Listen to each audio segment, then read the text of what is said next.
Israel derriba un avión militar sirio, aumentando aún más la tensión entre los dos países. El incidente se produce en una zona de conflicto territorial entre las dos naciones. Las versiones de los hechos que ofrece cada parte son diametralmente opuestas. Desde Damasco, las fuentes militares afirman que el avión estaba llevando a cabo una operación contra grupos terroristas en la ciudad de Saída, en su espacio aéreo. También denunciaron que esta acción muestra vínculos entre Israel y los terroristas. El primero en anunciar el hecho fue el país hebreo. Según ellos, la aeronave se adelantó 2 kilómetros en su territorio mientras participaba en combates en el sureste de Siria.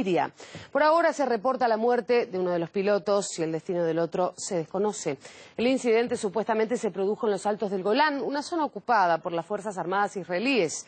Anteriormente, Israel se mostró alarmado por los avances del ejército sirio cerca de este territorio. No obstante, afirma que su principal preocupación es la presencia de las actividades de Irán en la República Árabe.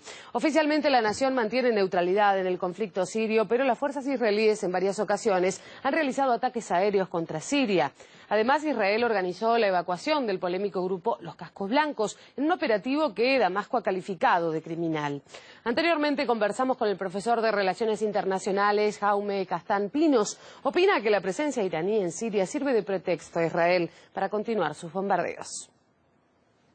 La zona de los Altos del Golán es altamente sensible, es decir, una zona de amortiguamiento es quizá una idea racional, una buena idea para evitar males mayores, pero no sé hasta qué punto esta zona de amortiguamiento puede llegar a implementarse debido a los intereses de Israel. Israel no quiere que ningún otro Estado controle esta zona, a la que ellos consideran de alta importancia. Ellos ocupan ilegalmente este territorio, pero al mismo tiempo no quieren que ningún otro Estado se inmiscuya en estos asuntos que ellos consideran internos, aunque es una ocupación ilegal. La estrategia original de Israel era la del cambio de régimen.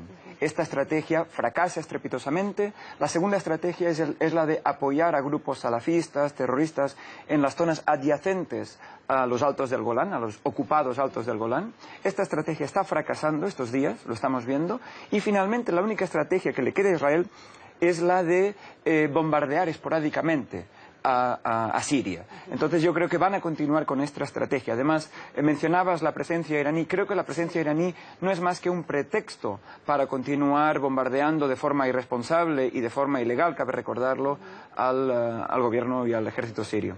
Está a la vista que las tropas de Bashar al-Assad avanzan en esta negociación, pacificación, podemos decir de alguna manera, después de una guerra muy larga, y no se entiende bien cuál es la estrategia de Israel ni cuáles son sus objetivos.